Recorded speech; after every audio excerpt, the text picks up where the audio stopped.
চট্টগ্রামে আসন্ন হিন্দু ধর্মাবলম্বীদের অন্যতম ঐতিহ্যবাহী ধর্মীয় উৎসব মনসা পূজাকে ঘিরে জমে উঠেছে বিশেষ ছাগলের বাজার। শহরের বিভিন্ন এলাকায় এই হাট বসেছে, অনেকে ঘরে লালন পালন করে বিক্রি করছেন। তবে সবচেয়ে বেশি আলোচনা কাটছে নগরীর কেসিদিয়া রোডের ছাগলের হাট। ক্রেতা বিক্রেতার ভিড়ে মুখর এই হাট এখন শহরের অন্যতম আকর্ষণের কেন্দ্রবিন্দুতে পরিণত হয়েছে। হাটের একটি বিশেষ দিক হলো এখানে কোনো হাসিল নেওয়া হয় না। এই কারণে ক্রেতারা অন্যান্য বাজারের তুলনায় এখানে বেশি ভিড় করছেন। বিক্রেতারা বলছেন চাহিদা অনুযায়ী সব ধরনের ও আকারের ছাগল এখানে পাওয়া যায়। ছোট মাঝারি থেকে শুরু করে বিরল ও দামি প্রজাতির পাঠাও রয়েছে বিক্রির তালিকায়। প্রতি বছরের ন্যায় হাটটা বসে। আগে এটা হাজারগুলোর ভিতর ছিল, তো হাজারগুলো যেহেতু আমাদের চলাচলে অসুবিধা হতো সেই জন্য আমরা এখানে এই হাটটাকে এখানে ট্রান্সফার করেছি।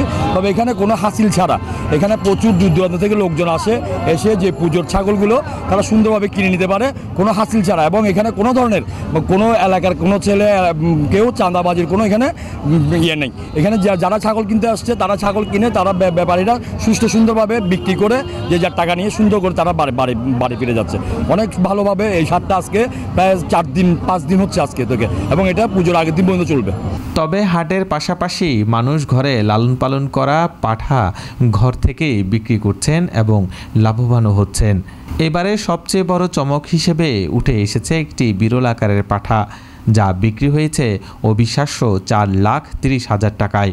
এটি এখন পর্যন্ত চলতি বছরে সবচেয়ে বড় দামের ছাগল। পাঠাটির দেহ সুগঠিত ও আকর্ষণীয়, গায়ের লোম সাদা, মুখে হালকা বাদামি আভা, দেখতে লম্বায় প্রায় 42 ইঞ্চি। বিক্রেতাদের ধারণা পাঠাটির ওজন 200 কেজির বেশি। মনসা পূজার জন্য অনেকেই বড় আকারের ছাগল কিনে থাকেন, আর এই পাঠাটি সেই বিশেষ তালিকার শীর্ষে রয়েছে। বর্তমান বাজারের প্রেক্ষাপটে 77 বলেও ছাগল নিতে পারতেছি না, কখন নিতে পারবো বুঝতেছি না। ওরা তো বলতেছে দাম তো কম রাখছে না, ওরা তো দললে 1 লাখ।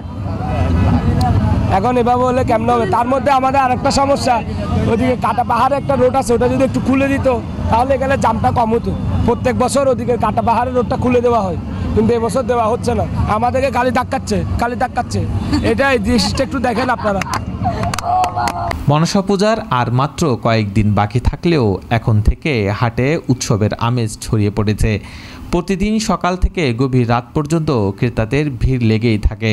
বিক্রেতারা আশাবাদী উৎসবের আগে শেষ মুহূর্তে বিক্রি হবে রেকর্ড পরিমাণ ছাগল। এবারের বাজার শুধু ক্রয় বিক্রয়ের জায়গা নয়, এটি হয়ে উঠেছে এক ধরনের সাংস্কৃতিক মিলন মেলা, যেখানে ক্রেতা বিক্রেতা ও কৌতূহলী দর্শনার্থীরা মিলে উৎসবের আনন্দ ভাগাভাগি করে নিচ্ছেন।